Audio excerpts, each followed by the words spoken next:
गिबियावनो गासैनिसिमबो इंराजि गोदान बोसोर 2025 आरो मागो दमासिनि गाहाम हामलायनायखौ जासिहरनाय थाबाय।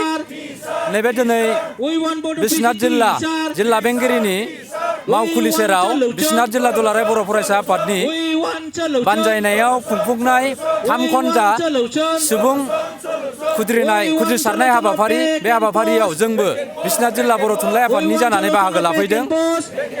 बे खुद्रिसारनाय हाबाफारिनि थांखिया जानांगौ नोंथांमोना मिथिखाबाय, अब्लाबो फैबाय थानाय फेब्रुवारि दानाव आसाम सरकारनि बाजेट सेसन जानो थांगासिनो दङ।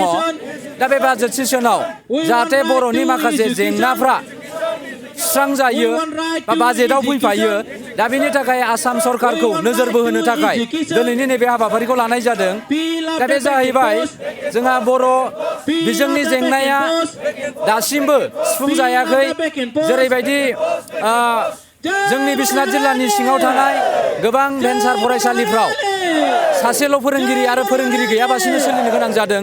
दा बेबायदिनो आसामाव थानाय गुबुन गुबुन बर' बिजोंनि फरायसालिफ्राव, गुदि गेजेर गोजौ फरायसालिफ्राव फोरोंगिरिनि लांदां मासिफ्रा सुस्रांजायाखै। दा बेखायनो बेखौ थाबैनो सुस्रांनायनि राहा लानांगौ होननानै जों आसाम सरकारखौ दिनैनि हाबाफारिनि गेजेरजों खावलायदों। दा बेबायदिनो फैबाय थानाय समाव आसामाव आसाम स्टेट टेट एग्जाम जायोमोन।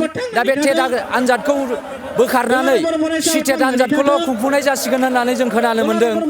दा नाथाय सिटेट आनजादाव दिनैसिमबो बर' आयदाखौ सोसनफानाय गैया।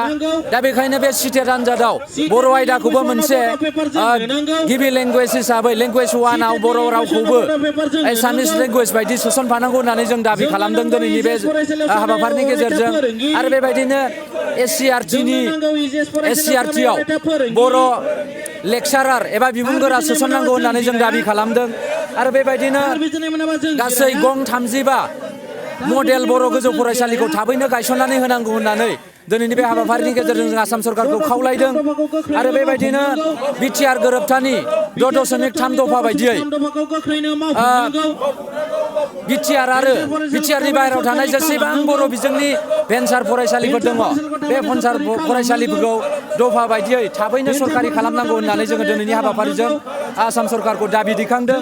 आरो बेबायदिनो मडेल डिग्रि कलेजफ्राव बर' बिफान गायसननांगौ होननानै जोङो दिनैनि बे हाबाफारिनि गेजेरजों आसाम सरकारखौ खावलायदों। आरो बेबायदिनो बर' बिजोंनि गुबुन गुबुन फरायसालिफोर, जाय फरायसालिफ्राव फोरोंगिरि गैया, बैफोर फरायसालिफ्राव थाबैनो फोरोंगिरि थिसननांगौ होननानै जों दाबि खालामदों।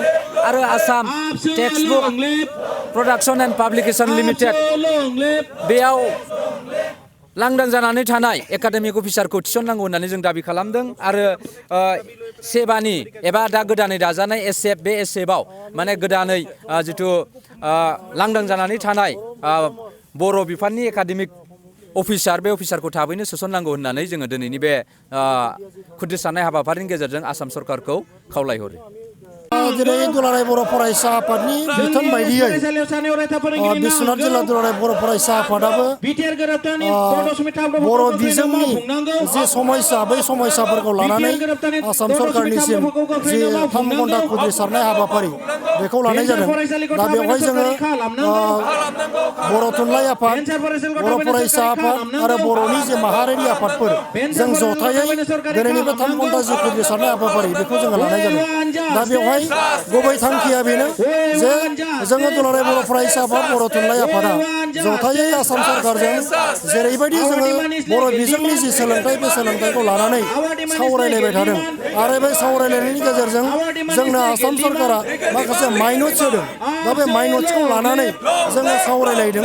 नाथाय बै सावरायलायनायैनो जोंना थांबाय थादों।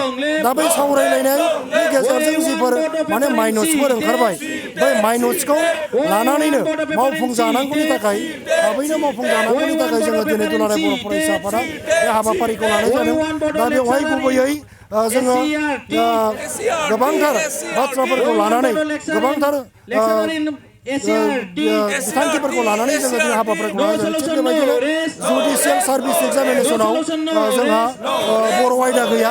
दा बे बर' आयदाखौ जोङो जुडिसियेल माने एग्जामिनेसन जुडिसियेल सार्भिस एग्जामिनेसन जोङो बर' आयदाखौ थिसननांगौ होननानै जोङो दाबि दैखांदों सिटाटआव जोंहा माने लेंगुवेज वान महरै जोंनि बर' बिफानखौबो जोङो थिसननांगौ होननानै दाबि दैखांदों आरो जोंनि जि मडेल हाइ स्कुल बे मडेल हाइ स्कुलाव जोङो गोदानै माने बर' बिजों माने थिसननांगौ बेखौ जोङो दाबि दैखांदों थिग बेबायदिनो जोंना माने बर' बिजोंनि जे फरायसालिफोर बै फरायसालिफोरा जोंहा बांसिनानो भेन्सार फरायसालि दा बेखायनो बिटिआर एकर्डनि माने 6.3 दफा बायदियै जोंहा बर' बिजोंनि जे भेन्सार फरायसालिफोर दङ दा बै भेन्सार फरायसालिफोरखौ जोङो माने सरकारि खालामनांगौ होननानै जोङो दाबि दैखांनाय दा बै दाबिखौ आसाम सरकारा जोंनो खोथा होनानै दिनैसिम मावफुंनानै होआखै दा बेफोर गासै बाथ्राखौनो लानानै दिनै जोङो दुलाराय बर' फरायसा आफाद आरो बर' थुनलाइ आफाद आरो जोंनि